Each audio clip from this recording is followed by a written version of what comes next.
500 বছর আগে সমগ্র ইউরোপের চেয়েও বেশি মানুষ আমেরিকায় বাস করত, প্রায় 50 থেকে 100 মিলিয়ন। 150 বছর পরে জনসংখ্যা কমে দাঁড়ায় 6 মিলিয়নেরও কম। মাত্র কয়েক প্রজন্মের ব্যবধানে দুটি মহাদেশের মোট জনসংখ্যার 90% বিলীন হয়ে যায়। কল্পনা করুন, আপনার 10 জন প্রতিবেশী বন্ধু এবং আত্মীয়ের মধ্যে মাত্র একজন বেঁচে থাকে, বাকিরা যন্ত্রণাদায়ক মৃত্যু বরণ করে এবং তাদের বাঁচানোর জন্য কেউ কিছুই করতে পারে না। এটি মানব ইতিহাসের সর্বশ্রেষ্ঠ জনতাত্ত্বিক বিপর্যয়, যা বিদ্যালয়ে খুব কমই আলোচিত হয়, কিন্তু একটি সম্পূর্ণ সভ্যতা কিভাবে বিলুপ্ত হয়ে গেল তা সকলেরই জানা উচিত। ইউরোপীয়রা যখন প্রথম অ্যাজটেক রাজধানী দেখেছিল, তারা নিজেদের চোখকে বিশ্বাস করতে পারছিল না। এক বিশাল হ্রদের মাঝখানে 2 লক্ষ বাসিন্দার একটি শহর দাঁড়িয়েছিল। শহরটি তৎকালীন যে কোনো ইউরোপীয় শহরের চেয়ে বড় ছিল, যেখানে ছিল প্রবাহমান জল ও পয়ঃনিষ্কাশন ব্যবস্থা, ভাসমান বাগান এবং প্যারিস বা লন্ডনের চেয়েও পরিষ্কার প্রশস্ত রাজপথ। ইনকারা পাহাড় ও জঙ্গলের মধ্য দিয়ে 40,000 কিলোমিটার রাস্তা তৈরি করে একটি সাম্রাজ্য গড়ে তুলেছিল, গিন্টযুক্ত লিখন পদ্ধতির বিকাশ ঘটিয়েছিল এবং দুর্ভিক্ষের আশঙ্কায় সারা দেশে খাদ্য মজুত করেছিল। ইনকারা ভুট্টা, আলু, টমেটো এবং কোকো চাষ করত, এমন সব পণ্য যা ছাড়া এখন বিশ্বের রন্ধনশৈলী কল্পনা করা অসম্ভব, এবং এই সব কিছুই তারা লোহার লাঙল ও চাকা ছাড়াই করেছিল।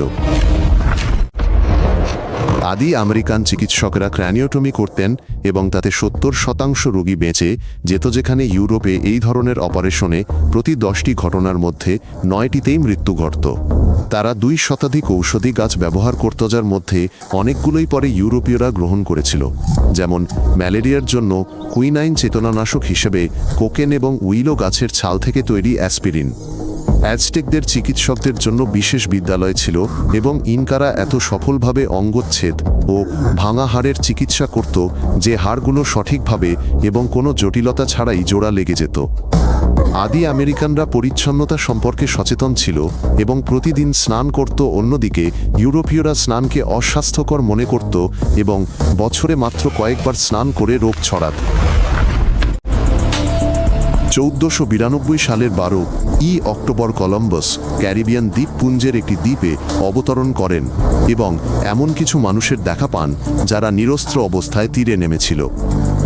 আদিবাসীরা ইউরোপীয়দের জন্য জল ও খাবার নিয়ে এসেছিল, তাদের নিজেদের গ্রাম দেখিয়েছিল এবং তাদের মনে হয়েছিল যেন তারা দেবতাদের সাক্ষাৎ পেয়েছে, কারণ তারা এর আগে কখনো শ্বেতাঙ্গ মানুষ, লোহা বা আগ্নেয়াস্ত্র দেখেনি। কলম্বাস তার দিনলিপিতে লিখেছিলেন, তারা এতটাই বিশ্বাসী ও উদার যে সামান্যতম জিনিসের জন্য তারা সবকিছু দিয়ে দেবে। তারা চমৎকার ভৃত্য হবে যারা আমাদের সমস্ত কথা শুনবে। 20 বছর পরে ক্যারিবিয়ান দ্বীপপুঞ্জের 30 লক্ষ আদিবাসীর মধ্যে 60,000-এরও কম মানুষ অবশিষ্ট ছিল, বাকিরা রোগদাশ্রম এবং অনাহারে মারা গিয়েছিল। গুটি বসন্তের কারণে যত আদিবাসী আমেরিকান মারা গিয়েছিল তা সমস্ত যুদ্ধ ও বিজয়ের সম্মিলিত সংখ্যার চেয়েও বেশি ছিল, কারণ ইউরোপীয় রোগের বিরুদ্ধে আদিবাসী আমেরিকানদের কোনো রোগ প্রতিরোধ ক্ষমতা ছিল না। একজন সংক্রামিত ব্যক্তি 2 সপ্তাহের মধ্যে একটি গোটা গ্রাম নিশ্চিহ্ন করে দিতে পারত। মানুষ এত দ্রুত মারা যেত যে মৃতদেহ কবর দেওয়ার বা অসুস্থ শিশুদের যত্ন নেওয়ার কেউ থাকত না। গুটি বসন্তের সাথে হামিনফ্লুয়েঞ্জা এবং টাইফাসও এসেছিল এবং প্রতিটি নতুন মহামারী বেঁচে থাকা মানুষদের 1/3 থেকে অর্ধেককে নিশ্চিহ্ন করে দিত, একের পর এক ঢেউয়ে কোনো বিরতি বা পরিত্রাণের আশা ছাড়াই। ইউরোপীয়রা দ্রুত রোগের শক্তি উপলব্ধি করেছিল এবং ইচ্ছাকৃতভাবে গুটি বসন্ত আক্রান্তদের কম্বল ও জিনিসপত্র আদিবাসী আমেরিকানদের মধ্যে বিতরণ করতে শুরু করেছিল, যা মহামারীগুলোকে এক প্রকার জৈবিক যুদ্ধে পরিণত করেছিল। 1519 সালে স্প্যানিশ বিজেতা কর্টেস এবং 6 সৈন্য 20 মিলিয়ন মানুষের আবাসস্থল অ্যাজটেক সাম্রাজ্যের দিকে অগ্রসর হন। স্প্যানিশরা ঘোড়াযুদ্ধ, কুকুর এবং কামান নিয়ে এসেছিল।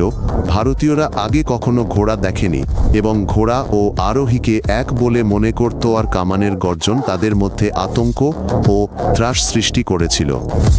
রোগ ইউরোপীয়দের প্রধান মিত্র হয়ে ওঠে। অ্যাজটেকরা যখন রাজধানী রক্ষার জন্য সেনাবাহিনী জড়ো করছিল, তখন গুটি বসন্ত তাদের অর্ধেক যোদ্ধা এবং স্বয়ং সম্রাটকে হত্যা হত্যা করে যা রক্ষাকারীদের মধ্যে বিশৃঙ্খলা সৃষ্টি করে। ইনকা সাম্রাজ্যের পতনও একইভাবে ঘটেছিল। প্রথমে একটি মহামারী শাসকের জীবন কেড়ে নেয় এবং একটি গৃহযুদ্ধের সূত্রপাত ঘটায় এবং তারপর 180 জন স্প্যানিশ বিশাল দুর্বল দেশটি দখল করে নেয়। স্প্যানিশরা এনকোমিয়েন্ডা প্রথা চালু করেছিল, যার মাধ্যমে প্রত্যেক উপনিবেশকারীকে একটি সম্পূর্ণ আদিবাসী আমেরিকান গ্রাম দেওয়া হতো এবং তারা তাদের ব্যক্তিগত দাস হিসেবে কাজ করতে বাধ্য করতে পারত।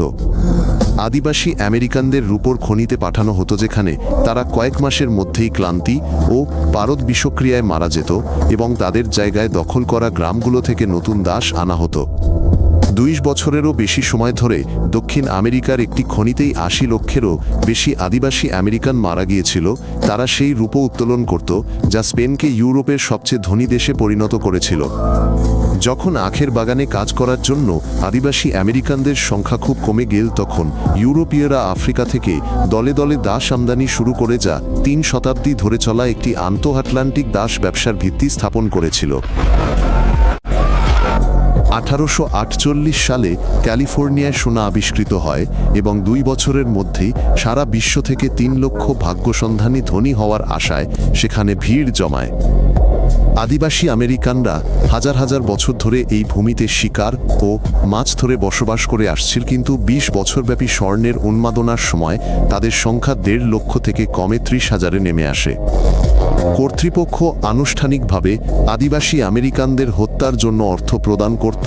একজন প্রাপ্তবয়স্কের মাথার খুলির জন্য $5 এবং একটি শিশুর জন্য 25 সেন্ট, যা নরহত্যাকে একটি লাভজনক ব্যবসায় পরিণত করে।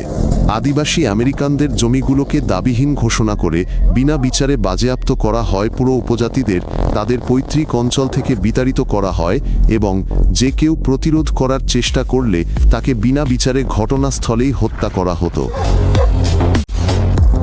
1830 সালে রাষ্ট্রপতি অপসারণ আইনে স্বাক্ষর করেন এবং 15,000 চেরোকি আদিবাসীকে দক্ষিণ পূর্বাঞ্চলে তাদের নিজ ভূমি থেকে জোরপূর্বক বিতাড়িত করা হয়। শীতকালে গরম কাপড় বা খাবার ছাড়া তাদেরকে দেশ জুড়ে 1500 কিলোমিটার পথ হাঁটিয়ে নিয়ে যাওয়া হয়। সৈন্যরা তাদেরকে গবাদি পশুর মতো তাড়িয়ে নিয়ে যেত এবং এমনকি তাদের মৃত আত্মীয়দের কবর দেওয়ারও অনুমতি দিত না। পথে ঠান্ডা, ক্ষুধা এবং রোগে প্রতি 4 জনের মধ্যে 1 জন মারা যেত। বৃদ্ধ, ছোট শিশু এবং গর্ভবতী মহিলারা সরাসরি রাস্তার উপরেই পড়ে যেত এবং মৃতদেহগুলোকে পচতে দিয়ে কাফেলাটি এগিয়ে যেত। এটি অশ্রুর পথ নামে পরিচিতি লাভ করে, কিন্তু চেরোকিরা একা ছিল না। আরও 4টি প্রধান উপজাতিকে একইভাবে বাস্তুচ্যুত করা হয়েছিল এবং সব মিলিয়ে 15,000-এরও বেশি মানুষ মারা গিয়েছিল। 19 শতকের শুরুতে উত্তর আমেরিকায় 60 মিলিয়ন বাইসন বাস করত। আদিবাসী আমেরিকানরা শতাব্দীর পর শতাব্দী ধরে বেঁচে থাকার জন্য তাদের মাংস, চামড়া, হাড় এবং শিং ব্যবহার করে এদের শিকার করত। সরকার আদিবাসীদের খাদ্যের একমাত্র উৎস থেকে বঞ্চিত করতে এবং তাদের আত্মসমর্পণে বাধ্য করার জন্য বাইসনের পালকে সম্পূর্ণরূপে নিশ্চিহ্ন করার সিদ্ধান্ত নেয়। এটি ছিল অনাহারের মাধ্যমে সংঘটিত গণহত্যার সরকারি নীতি। পেশাদার শিকারীরা প্রতিদিন 100টি বাইসন হত্যা করত, বিক্রির জন্য কেবল চামড়াগুলো নিয়ে যেত এবং মৃতদেহগুলো তৃণভূমিতে পচতে ফেলে রাখত। কখনো কখনো তারা খেলার ছলে ট্রেনের জানালা থেকে সরাসরি গুলি করত। 1880 সাল নাগাদ 60 মিলিয়নের মধ্যে 1000-এরও কম বাইসন অবশিষ্ট ছিল এবং আদিবাসীরা অনাহারের দ্বারপ্রান্তে পৌঁছে সম্পূর্ণরূপে সরকারি সাহায্যের উপর নির্ভরশীল হয়ে পড়েছিল। অনেক রাজ্য কর্তৃপক্ষ আদিবাসীদের হত্যার জন্য শিকারীদের আনুষ্ঠানিকভাবে পুরস্কার দিত, যার জন্য কেবল একটি প্রমাণের প্রয়োজন ছিল: শিকারের মাথার খুলি। রাজ্যভেদে এই পুরস্কারের পরিমাণ ভিন্ন ছিল। কিছু রাজ্যে একজন প্রাপ্তবয়স্ক পুরুষের জন্য $25, একজন মহিলার জন্য $10 এবং একটি শিশুর জন্য $5। মানুষ শিকার আয়ের একটি বৈধ উৎস হয়ে ওঠে। মাথার খুলি শিকারীরা পুরো গ্রামকে গণহত্যা করত। চোখের সামনে যাকে পেত তাকেই হত্যা করত, এমনকি শিশুদেরও রেহাই দিত না, কারণ শিশুদের মাথার খুলিও কর্তৃপক্ষের কাছে টাকার বিনিময়ে বিক্রি করা যেত। এই প্রথা দেশজুড়ে কয়েক দশক ধরে চলেছিল এবং রাষ্ট্রের আনুষ্ঠানিক অর্থায়নে নিযুক্ত ভাড়াটে খুনিদের হাতে অনেক উপজাতি সম্পূর্ণরূপে নিশ্চিহ্ন হয়ে গিয়েছিল। 19 শতকের শেষের দিকে কর্তৃপক্ষ আদিবাসী আমেরিকান শিশুদের তাদের পরিবার থেকে জোরপূর্বক বিচ্ছিন্ন করে তথাকথিত সভ্যতার জন্য বিশেষ আবাসিক বিদ্যালয়ে পাঠাতে শুরু করে। শিশুদের তাদের মাতৃভাষায় কথা বলা, ঐতিহ্যবাহী পোশাক পরা বা তাদের পূর্বপুরুষদের ধর্ম পালন করা কঠোরভাবে নিষিদ্ধ ছিল। প্রতিটি লঙ্ঘনের জন্য তাদের নির্মমভাবে মারধর করা হতো, কারারুদ্ধ করা হতো এবং অনাহারে রাখা হতো। এই বিদ্যালয়গুলিতে প্রতি 3 জন শিশুর মধ্যে একজন রোগ ক্রমাগত মারধর এবং অনাহারে মারা যেত। অনেককে তাদের পিতামাতার অজান্তেই আবাসিক বিদ্যালয়ের প্রাঙ্গণেই নামহীন কবরে দাফন করা হতো। এই কার্যক্রম 20 শতাব্দীর মাঝামাঝি পর্যন্ত চলেছিল। 1.5 লক্ষেরও বেশি শিশু এই বিদ্যালয়গুলির মধ্য দিয়ে গিয়েছিল এবং তাদের বেশিরভাগই চিরতরে তাদের মাতৃভাষা ও সংস্কৃতি ভুলে গিয়েছিল। আদিবাসী আমেরিকানদের সংরক্ষিত অঞ্চলে সবচেয়ে অনুর্বর ও প্রাণহীন ভূমিতে অবস্থিত বিশেষ ভূখণ্ডে ঠেসে নিয়ে যাওয়া হয়েছিল, যেখানে শিকার মাছ ধরা বা ফসল ফলানো অসম্ভব ছিল। যে মানুষগুলো শতাব্দীর পর শতাব্দী ধরে মহাদেশের বিশাল প্রান্তরে ঘুরে বেড়াত, তাদের মরুভূমির ক্ষুদ্র ক্ষুদ্র অংশে সীমাবদ্ধ করে রাখা হয়েছিল এবং সরকারি সাহায্যের জন্য অপেক্ষা করতে বাধ্য করা হয়েছিল, যা দেরিতে আসত বা একেবারেই আসত না। সংরক্ষিত অঞ্চলগুলোতে ক্ষুধা, মহামারী এবং হতাশা ভয়াবহ রূপ ধারণ করেছিল। মৃত্যুহার দেশের বাকি জনসংখ্যার তুলনায় 3 গুণ বেশি ছিল এবং গড় আয়ু ছিল অর্ধেক।